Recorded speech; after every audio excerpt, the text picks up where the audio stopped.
ಎಲ್ಲರಿಗೂ ರೈತ ಮೇಳ ಯೂಟ್ಯೂಬ್ ಚಾನಲಿಗೆ ಸ್ವಾಗತ. ನಾವು ಇವತ್ತು ನಮ್ಮ ಕುರಿಗಳಿಗೆ ಮೇವು ತರಲಿಕ್ಕೆ ಹೋಗ್ತಾ ಇದ್ದೀವಿ. ನಾವು ಏನು ಮೇವು ತರಲಿಕ್ಕೆ ಹೋಗ್ತಾ ಇದ್ದೀವಿ ಅಂತಂದು ನಾನು ನಿಮಗೆ ತೋರಿಸ್ತೀನಿ. ಅದಕ್ಕಿಂತ ಮೊದಲು ನಿಮಗೆ ಈ ವಿಡಿಯೋ ಏನಾದರೂ ಇಷ್ಟ ಆದರೆ ಲೈಕ್ ಮಾಡಿ, ಶೇರ್ ಮಾಡಿ ಹಾಗೂ ಸಬ್ಸ್ಕ್ರೈಬ್ ಮಾಡಿ. ನಿಮ್ಮೆಲ್ಲರ ಸಹಕಾರ ನಮಗೆ ತುಂಬ ಅಗತ್ಯ ಇದೆ. ಇವತ್ತು ನಾವು ಸುಮಾರು ಒಂದು ಅರ್ಧ ಕಿಲೋಮೀಟ್ರ್ ದೂರ ಮೇವು ತರಲಿಕ್ಕೆ ಬಂದಿದ್ವಿ. ಅಲ್ಲಿ ಬೇಸಿಗೆ ಗೊಂಜಾಳ ಹಾಕಿದ್ರು, ಅದರ ದಂಟನ್ನು ಕಡಿತಾರೆ. ಸುಮಾರು ಇನ್ನೂ 1 ತಿಂಗಳು ಕಟಾವಿಗೆ ಟೈಮ್ ಇದೆ ಅನ್ನುವಾಗ ಅದು ಒಣಗಲಿ, ತೆನೆ ಒಣಗಲಿ ಅಂತೇಳಿ ಅದನ್ನು ಕಡಿತಾರೆ. ಅದಕ್ಕೋಸ್ಕರ ನಾವು ಸಹಿತ ಕಡ್ಕೊಂಡು ಹೋಗ್ಲಿಕ್ಕೆ ಬಂದಿದ್ವಿ. ಸುಮಾರು ಒಂದು 4.5 ಎಕರೆ ಇತ್ತದು ಮೇವು. ಎಲ್ಲರೂ ಜನ ಕಡಿಲಿಕ್ಕೆ ಬಂದಿದ್ದರು. ಹಾಗೆ ನಾನು ನಮ್ಮ ಮನೆಯವರು ಸಹಿತ ಅದನ್ನು ಮೇವು ಕಡ್ಕೊಂಬರ್ಲಿಕ್ಕೆ ಬಂದಿದ್ವಿ. ಇನ್ನು ತುಂಬ ಹಸಿರಾಗಿತ್ತದು. ಕುರಿಗಳು ತುಂಬ ಇಷ್ಟಪಟ್ಟು ತಿಂತವೆ. ಅದಕ್ಕೆ ನಾವು ಬೇಗ ಬೇಗ ಕಡ್ಕೊಂಡು ಹೋಗೋಣ ಅಂಥೇಳಿ ಬಂದ್ವಿ. ಮತ್ತು ಇದನ್ನು ಕಡ್ಕೊಂಡು ಹೋದ್ಮೇಲೆ ನಮ್ಮ ಮನೆಯವರು ಕೆಲಸಕ್ಕೂ ಸಹಿತ ಹೋಗಬೇಕು. ಹೆಚ್ಚಾನೆಚ್ಚು ಜನ, ತುಂಬ ಜನ ಕಡಿಲಿಕ್ಕೆ ಬರ್ತಾರೆ. ಚಕಡಿಗಳನ್ನು ತೊಗೊಂಬಂದು ಕಡ್ಕೊಂಡು ಹೋಗ್ತಾರೆ. ಆದರೆ ನಾವು ಸ್ವಲ್ಪ ಹತ್ರ ಇರೋದ್ರಿಂದ ನಾವು ಹೊರೆ ಲೆಕ್ಕದೊಳಗನೆ ಕಡ್ಕೊಂಡು ತಲೆ ಮೇಲೆ ಹೊತ್ಕೊಂಡು ಹೋಗಿ ಹಾಕ್ತೀವಿ. ಒಂದು 4 ಹೊರೆ ಕಡ್ಕೊಂಡು ಹೋದರೆ ದೊಡ್ಡ ದೊಡ್ಡ ಹೊರೆನ ಕಡಿತೀವಿ ನಾವು. ದೊಡ್ಡ ದೊಡ್ಡ ಹೊರೆ ಕಟ್ಕೊಂಡು ತೊಗೊಂಡು ಹೋದರೆ 4 ಹೊರೆ ಬೆಜ್ಜಾನ್ ತಿಂತಾವು. ನೋಡಿ ಎಷ್ಟು ಹಚ್ಚ ಹಸಿರಾಗಿದೆ. ತೆನೆಗಳು ಬಲ್ತಿರ್ತಾವೆ, ಆದರೆ ಒಣಗಿರಲ್ಲ. ಇದು ದಂಟು ಕಡ್ದ ಮೇಲೆ ಅವು ತೆನೆಗಳು ಒಣಗ್ತಾವೆ. ಇನ್ನು ಮಳೆ ಪ್ರಾರಂಭ ಆಯ್ತಂದರೆ ತೆನೆಗಳು ಬೇಗ ಒಣಗಲ್ಲ ಅಂತೇಳಿ ಚೆಂಡು ಕಡಿಲಿಕ್ಕೆ ಹಚ್ತಾರೆ. ಹಾಗಾಗಿ ದಿನ ನಾವು ಕಡ್ಕೊಂಡು ಹೋಗ್ಲಿಕ್ಕೆ ಬರ್ತೀವಿ.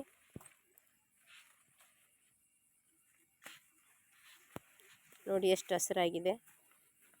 ನಿಜವಾಗ್ಲೂ ಭಾಳ ಚೆನ್ನಾಗಿದೆ. ದುಡ್ಡು ಕೊಟ್ಟರು ಸಹಿತ ಇಂಥ ಮೇವು ಸಿಗಲಿಕ್ಕೆ ಸಾಧ್ಯನೇ ಇಲ್ಲ.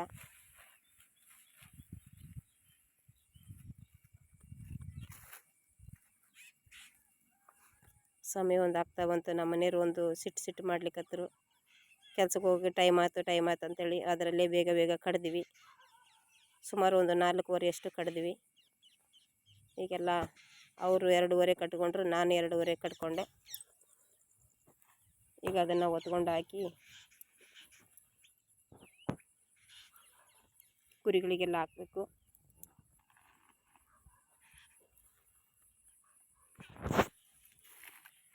ನೋಡಿ ಎಷ್ಟು ಪರಿಸರ ಎಷ್ಟು ಚೆನ್ನಾಗಿದೆ. ಎಲ್ಲಿ ನೋಡಿದರೂ ಹಚ್ಚ ಹಸಿರು. ನಿಜವಾಗ್ಲೂ ಹಳ್ಳಿ ವಾತಾವರಣ ತುಂಬ ಖುಷಿ ಕೊಡುತ್ತೆ.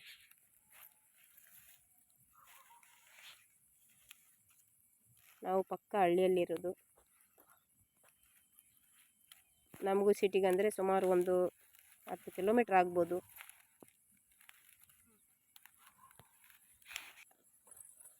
ಅದರಲ್ಲಿ ನಾವು ಹೊಲದಲ್ಲೇ ಮನೆ ಕಟ್ಕೊಂಡಿರೋದು. ನೋಡಿ ಇದನ್ನೆಲ್ಲ ದೂರ ದೂರ ದೂರ ಹಾಕಬೇಕು. ಹಂಗೆ ರಾಶಿ ರಾಶಿ ಹಾಕಿದರೆ ಅದರ ಮೇಲೆ ಎಲ್ಲ ತುಳಿದು ಎಲ್ಲ ಗಲೀಜು ಮಾಡಿಬಿಡುತ್ತೆ, ಮೇವು ಹಾಳಾಗುತ್ತೆ.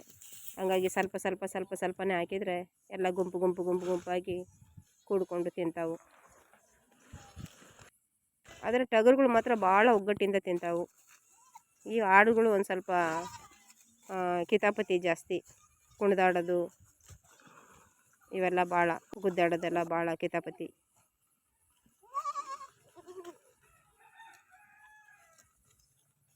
ನಮ್ಮ ಮನೆಯವರು ತಂದುಕೊಟ್ಟು ಊಟ ಮಾಡಿಕೊಂಡು ಕೆಲಸಕ್ಕೆ ಹೋದರು. ಇನ್ನು ಸಂಜೆ ತನಕ ಎಲ್ಲ ಕೆಲಸನ ನಾನೇ ಮಾಡ್ಕೊತೀನಿ. ಸುಮಾರು ಒಂದು 60-70 ಇದ್ದಾವೆ. ಆದರೆ ನಾವು ಆಳುಗಳ ಏನು ಹಚ್ಚಿಲ್ಲ, ನಾವೇ ಮಾಡ್ಕೊತೀವಿ. ಒಂದು ಕ್ಲೀನ್ ಮಾಡೋದ್ರಿಂದ ಹಿಡಿದು ಪ್ರತಿಯೊಂದನ್ನು ಸಂಜೆ ತನಕ ಅಂದ್ರೆ ಸಂಜೆ ಕಾಳು ಹಾಕೋ ತನಕ ಅಂದರೆ ನಾನು ಒಬ್ಬಳೇ ನೋಡ್ಕೊತೀನಿ. ನನಗೆ ಖುಷಿ ಕೊಟ್ಟಿದೆ ಈ ಕೆಲಸ.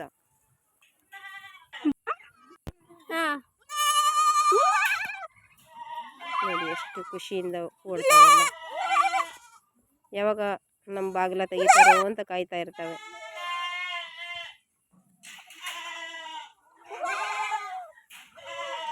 ನಿಮಗಿಷ್ಟ ಆದರೆ ಲೈಕ್ ಮಾಡಿ, ಶೇರ್ ಮಾಡಿ.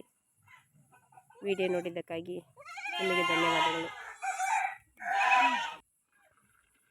ಎಲ್ಲಕ್ಕಿಂತ ಪೂರ್ವದಲ್ಲಿ ನೀರಿನ ವ್ಯವಸ್ಥೆ ಒಂದು ಚೆನ್ನಾಗಿರಬೇಕು. ಇದು ನೀರಿನ ಟ್ಯಾಂಕಿ ಕಟ್ಟಿಸಿದ್ವಿ. ನೀರಿಂದ ನಮಗೇನು ತೊಂದರೆ ಇಲ್ಲ. ಬೋರ್ವೆಲ್ ಇದೆ. ನೋಡಿ ಎಲ್ಲ ಎಷ್ಟು ಚೆನ್ನಾಗಿ ತಿಂತಿರ್ತಾವೆ. ಕೆಲವೊಂದು ಒಣ ಮೇವುಗಳಿದ್ದಾವೆ, ಇವೆಲ್ಲ ಹಸಿ ಮೇವಿಗೆ ಬಂದಿದ್ದಾವೆ. ತುಂಬ ಇಷ್ಟಪಟ್ಟು ತಿಂತಾವು. ಮೇವು ಚೆನ್ನಾಗಿದೆ.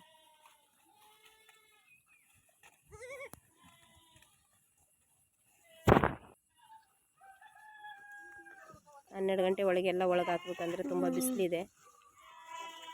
ಎಲ್ಲ ತಿಂದು ನೀರು ಕುಡಿದೋಗಿ ಮಲ್ಕೊಂಡು ಅಂದರೆ ಮತ್ತೆ 4-5 ಗಂಟೆಗೆ ಹೊರಗೆ ಬಿಡೋದು.